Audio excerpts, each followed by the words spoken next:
Hello, it's Craig here with a breakdown for generators in Armored Core 6. After starting with one of the easiest pieces for optimization, which I will make an updated video for some changes soon, we are now directly jumping into probably one of the most confusing and difficult pieces to optimize for, generators. There are 14 generators in AC6, but this is one of those pieces where you're just not sure you picked the right one or used the generator to its full potential. Don't worry, you're not the only one. Believe it or not, I have glanced at multiple builds on YouTube, and I often find ways to improve on the builds due to inefficiencies in the generator. A generator change also often means that you end up altering other pieces of your AC. To make things even more complicated, your core piece has two stats that affect your generator stats. Yes, I think you can see how this can be a nightmare. Well, the good news is, I'm here to pull you out of it. I'll leave the modification stats on the core piece for the core video, as even though it affects your generator, it does not greatly change the type of generator you're picking. But it is something to keep in mind. First, let's look at the stats of your generator. The first line, energy capacity, is how much total energy you have available for use. This is essentially the white bar in game and indicates your total energy. The next stat is energy recharge. This determines how fast after your previous energy consuming action you start to generate energy again. This stat is affected by the generator supply adjustment stat on your core piece, despite the fact that the third line of the generator is named supply recovery. Kind of confusing, I know. The supply recovery is how fast your generator generates energy after your supply is completely depleted. When you're low on supply, your white energy bar turns red as a warning. However, this is not a full depletion. Supply recovery only works when you completely depleted your energy supply and it starts blinking. Post-recovery energy supply is how much energy you recover after completely depleting your energy. Since all generators have a non-zero post-recovery energy supply, you never start recovering energy from zero. The higher this stat is, the more energy you gain immediately after your energy bar stops blinking. Energy firearm specialization is a stat that increases or decreases the damage of specific energy weapons. AC6 gives us some clues as to what kind of weapons don't get affected by energy firearm specialization. Plasma launchers, the vertical ones, laser orbit, drones, and all coral weapons are examples of things that are not affected by this stat. I suppose that's why it's named energy firearm specialization, since these other energy weapons do get affected by it. And here is a full list of the weapons affected by energy firearm specialization. Most of these are ARM weapons, but there are still a few back weapons that work with this stat. Every point above or below 100 energy firearm specialization increases or decreases the damage dealt by these energy weapons by 0.5%. To give an example, with 75 energy firearm specialization, your energy weapons will deal 87.5% of their original damage. With 150 energy firearm specialization, your energy weapons will deal 25% more damage. Next, the weight and energy output. I actually don't like the way they're presenting the energy output because usually, for other items, this is where the energy load goes. Energy load is how much energy the item consumes in your AC, while energy output is the total amount of energy your AC can support. It is determined by your generator and the generator output adjustment on your core piece. 120 here on the HAL A26 would be 1.2 times the generator output. If the total energy load of your AC exceeds your total energy output, you cannot sortie your AC. There is also another section that touches upon your generator's attributes, located on the right side of the expanded information. The energy capacity is sort of redundant. This is the same as the energy capacity on the left. However, the energy supply efficiency is a very important stat that I think many AC builders ignore or have no idea how to maximize. Energy supply efficiency is the speed at which the energy of your AC recovers. Some people might confuse this with energy recharge, so here is an example. Energy recharge determines how fast after your previous action energy recharges, i.e. 0.8 seconds. Whereas energy supply efficiency is how fast energy recharges, i.e. 1000 energy per second. The less energy output you use on your generator, the faster it recharges. So with the same setup, if your energy output increases, but you don't increase your energy load, you can see this stat go up, because you have more unspent energy load. And this here is a key concept to truly unlocking the power of many generators. You do not always want to use the full energy output capacity of your generators, as this makes your energy recharge speed slower. I will give examples later for generators that can greatly benefit from this technique. Depending on your degree of understanding and how you optimize your generator's energy supply efficiency, the same generator can be two vastly different beasts in different hands. This stat is akin to lighter weight ACs having faster speed, except it's on the energy side. But energy supply efficiency, I find, is much more often ignored. And finally, energy recharge delay is pretty much just the final stat of multiplying your energy recharge on the generator with the generator supply adjustment on your core piece. The higher these values are, the lower the delay time is. You want the delay time to be lower so that your AC can quickly recover energy after your previous action. Alright, with the basic stats of the generator and how they function out of the way, let's start looking at different types of generators. Now, these categories are made up by me to help you more easily classify the generators. These are not in-game categorizations, but these terms should help you easily memorize what the generators do. First, let's take a look at the energy generators that specialize in energy firearm specialization. These generators are good for when you want to take advantage of the energy firearm weapons that benefit from the stat. Sorting by energy firearm specialization, these are the top 5 highest energy firearm specialization generators. However, I only highlighted the coral generators because they have a vastly different playstyle that I am going to cover in the next section. I call these generators the redline generators. I do not classify them as actual energy generators, but because they play so differently, there are still merits to running them for an energy build. So I just wanted to point out that they are still potential options, as their energy firearm stat is still much higher than other alternatives. Our main focus for this section is the VE series, developed by Arquebus ADD, which can offer up to 25% more damage with the VE20B.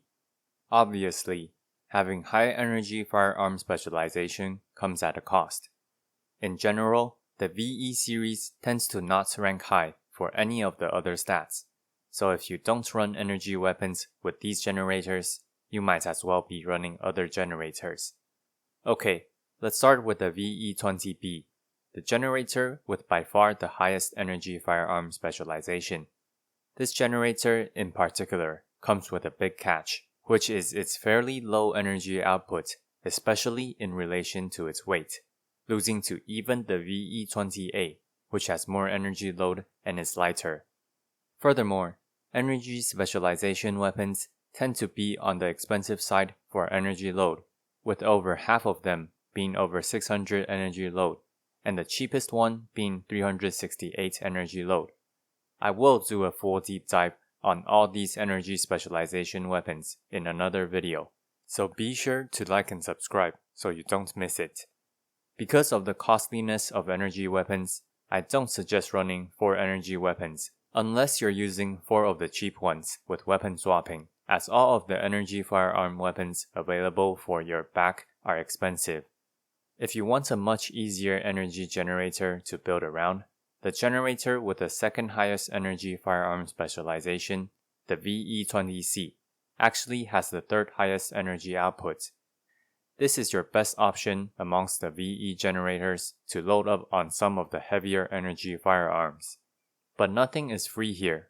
In addition to its heavy weight, the VE-20C has poor energy regeneration, supply recovery, and post-recovery energy supply, some of the worst in the game. And here is where the useful little trick about optimizing generators comes in really handy. We can make use of its high energy output to increase our energy supply efficiency so that recovering energy doesn't take so tediously long. Coupled with its fairly sizable energy capacity, we can spend a ton of energy without completely depleting it, and then wait for our energy to recharge. By increasing our energy supply efficiency, we won't need to wait nearly as long for another full tank of energy. Therefore, make sure to leave leftover energy output if you don't want to feel absolutely miserable with this generator. Finally, the VE-20A is used more as a lightweight generator, as I believe optimizing either VE-20B or VE-20C will give you better results on heavier ACs. Let's compare the stats of the VE-20A to the 20B. The green boxes show when a stat is higher, and I use the dark blue box when the stats are relatively similar. First, despite having a 200 difference in post-recovery energy supply, I still highlighted this in dark blue, because if you do it as a percentage of energy capacity, they're both roughly 24%. The biggest stat consideration here is definitely the additional energy capacity and 34-point difference in energy firearm specialization versus the 2,270 weight and 230 energy load. I do want to point out that the generator is not the lightest part, but compared to something like the core piece, 2,270 weight isn't a whole lot. Therefore, if your focus is energy weapons, I would usually try to run the VE-20B over the 20A, unless your build really needs the lowered weight and bonus energy output. Next, let's talk about the red line generators, colloquially called the coral generators, I believe. I like to call them red line generators because of how they work. Red line generators are a bit special in that there is an almost unintuitive method to playing these generators. These generators have atrociously low energy recharge, but really high post-recovery energy supply. In fact, if you compare them to their capacity, the generators regenerate 75% and 66.6% of their total capacity, respectively, after running out of energy. I don't consider the VP-20D a redline generator because it has a much higher energy recharge and its post-recovery energy supply is only 43% of its capacity. To play redline generators, you want to intentionally fully deplete your energy bar and have it blink, which is often referred to as redlining. You do this to utilize the redline generator's high post-recovery energy supply to regenerate a bunch of energy and skip normal energy recharge like other generators. The catch is, redline generators also have a very low supply recovery stat, so you can be vulnerable for quite a while. The difficulty in gameplay is therefore choosing a good time to recover your energy and also often intentionally running out of energy to more quickly recover it. What redline generators get for this though is relatively high energy output for their weight. You can see this more clearly when I sort energy output from highest to lowest.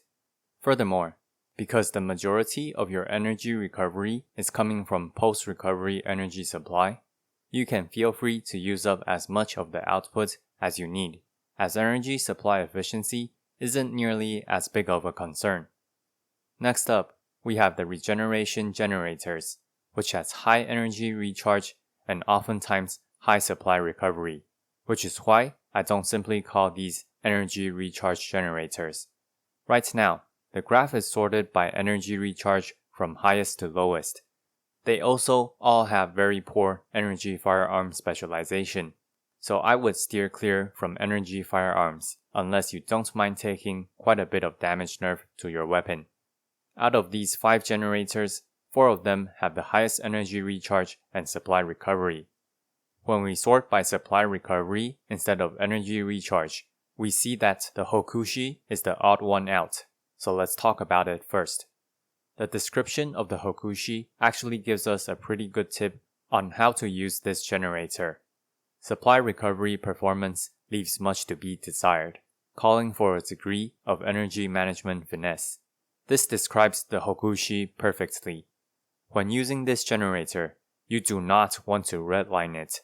So for an even bigger punishment for redlining, why should we run the Hokushi over the other generators with better energy recharge? The reason is simple. The Hokushi has, by far, the highest energy output among the regeneration generators. This means that if you intentionally leave some leftover energy output, you can achieve a low energy recharge delay with a fast energy recharge speed. This is a generator that really rewards you for knowing how to build and pilot an AC. If you build correctly with the Hokushi, it rewards you greatly for not redlining and punishes you when you do.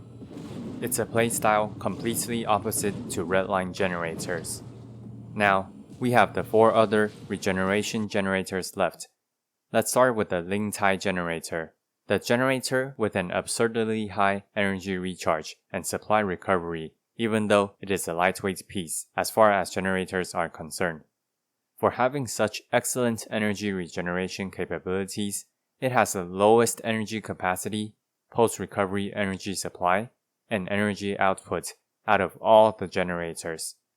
Energy capacity and post-recovery supply tends to go hand in hand, as post-recovery supply tends to be balanced around a percentage of energy capacity.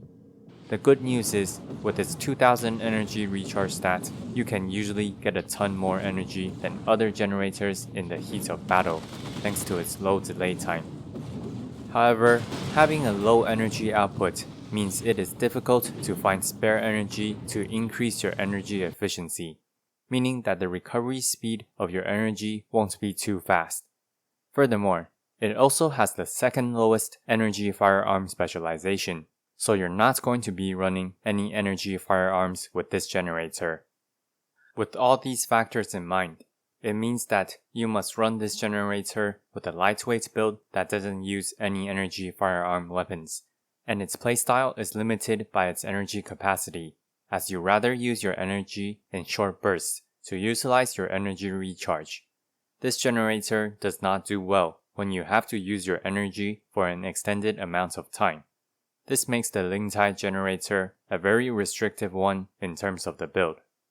Next, the Mingtang generator has much more balanced stats, which I've highlighted over the Lingtai generator. While it is indeed heavier than the Lingtai, I would suggest running this generator over the Lingtai for everything that isn't super lightweight. Even though ranked second for energy recharge and supply recovery, this generator is simply much easier to pilot and far less restrictive thanks to its higher energy output and capacity. The Santai generator is even heavier than the Mingtang generator, for only a tad bit more energy output.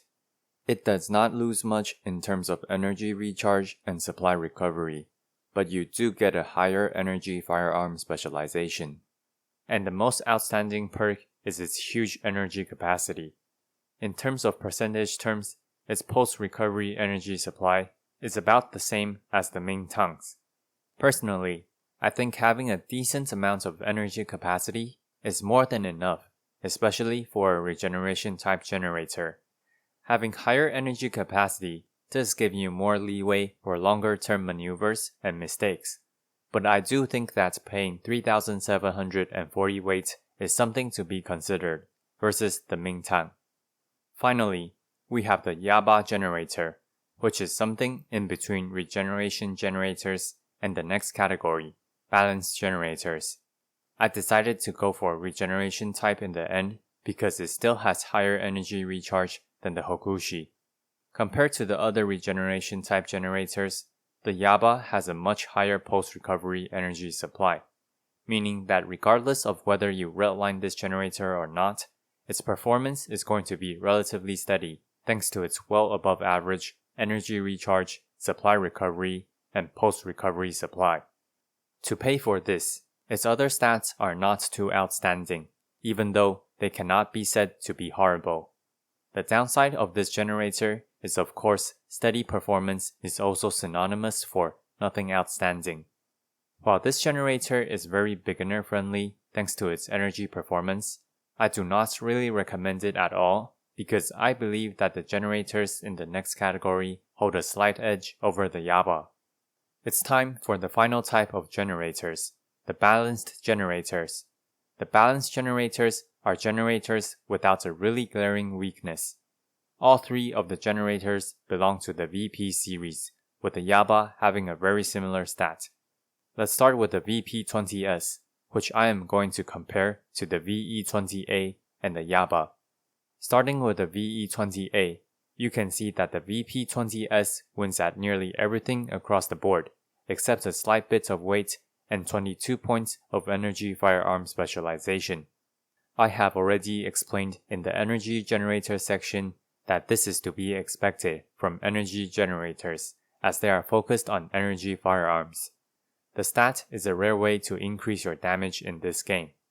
But I believe this sufficiently shows the VP20S's advantage when you are not focusing on energy firearm weapons.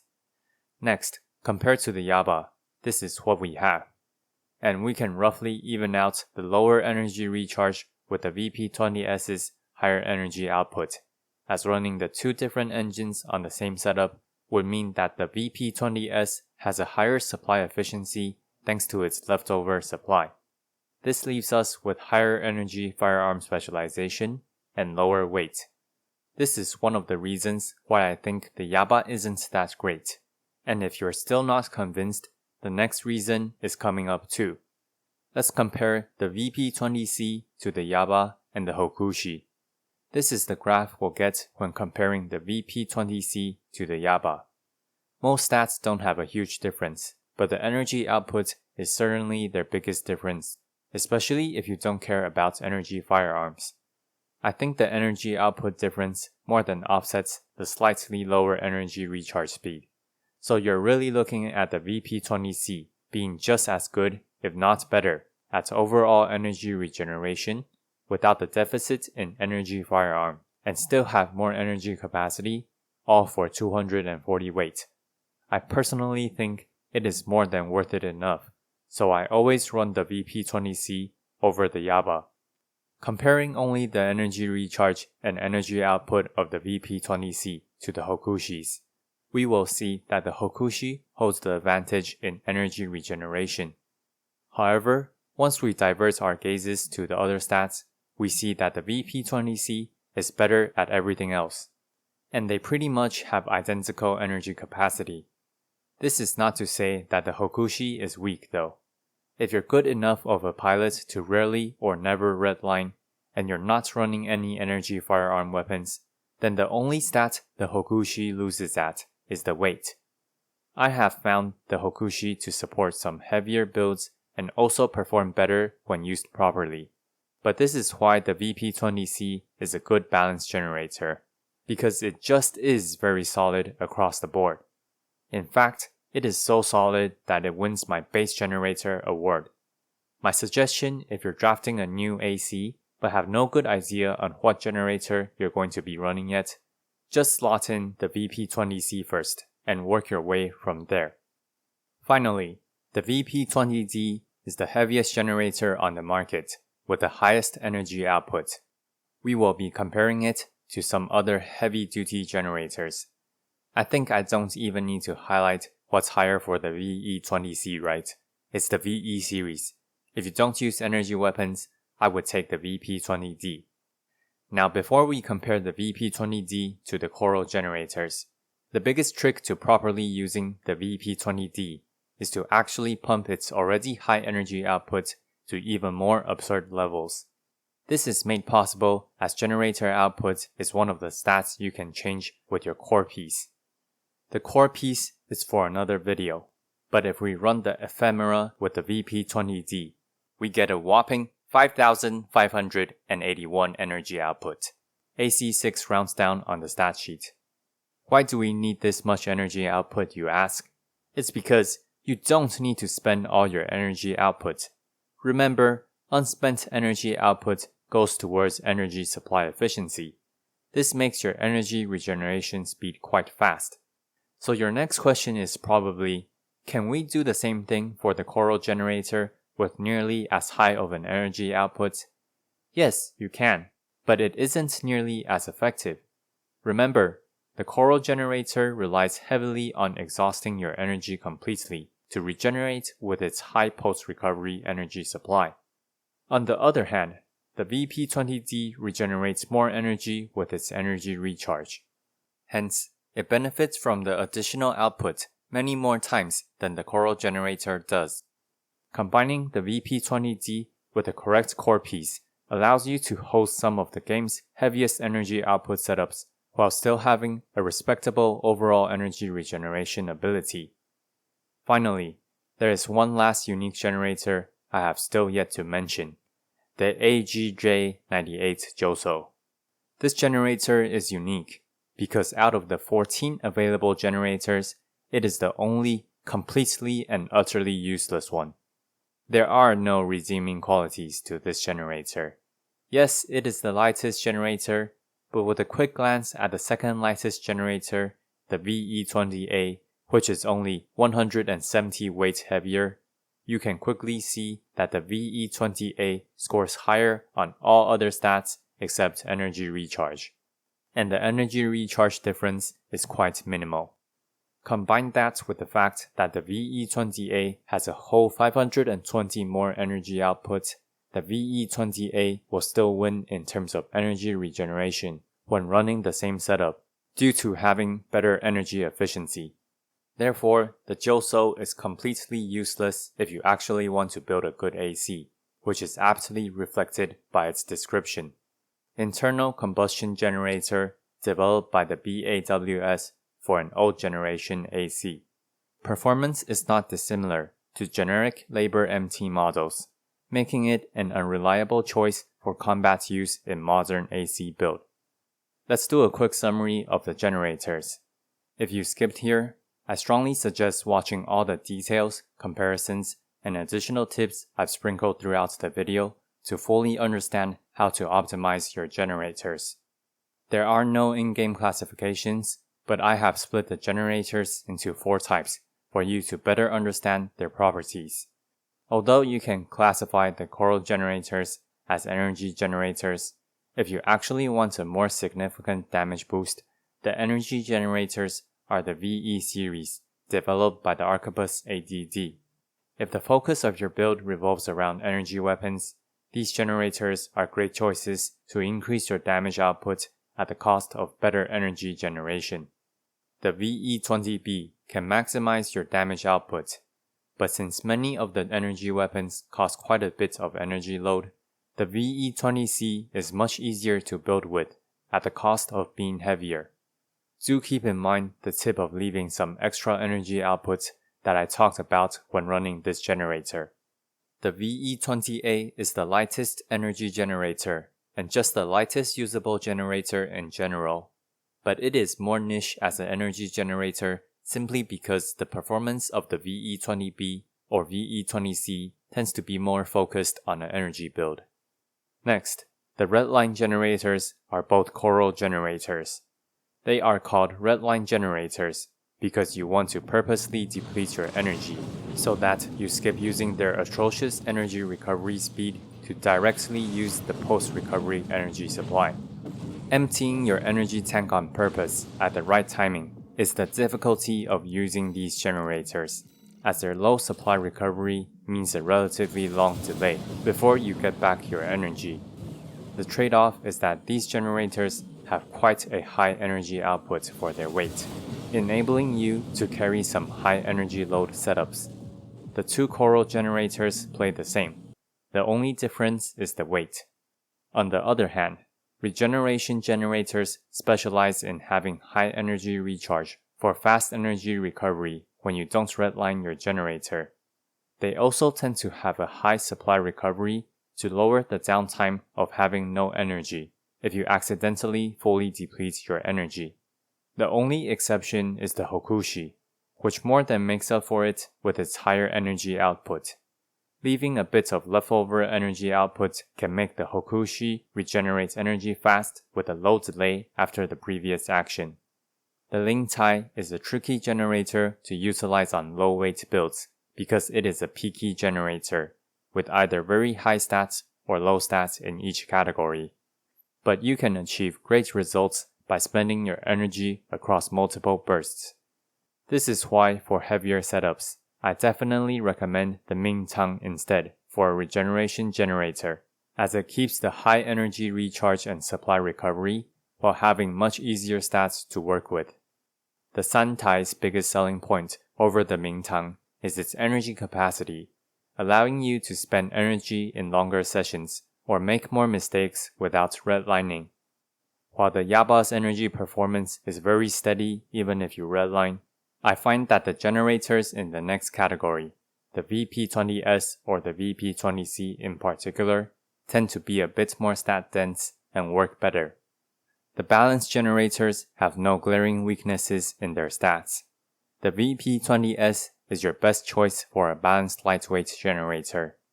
It's easier to handle than the Ling Tai, and better than the VE20A if you don't run an energy-focused setup. The VP20D allows for some of the highest energy low setups in game. The best way to take advantage of the VP20D's high energy output is to run it with core pieces that have high generator output adjustment to capitalize on its already high energy output. You want to do so in order to leave extra energy output for a faster energy recovery speed. The VP20C is my recommended starting point for a generator if you don't have a specific one in mind for your build. This generator scores average to above average on just about any stat, making it a powerful baseline generator. Finally, forget about the JOSO. Just run the superior VE20A over this crap if you want to be as light as possible. Like and subscribe. If you want to support my work, please consider buying my fantasy novel or donating to my Patreon down below. With a book purchase, you can also request a topic from me. Krite, signing out.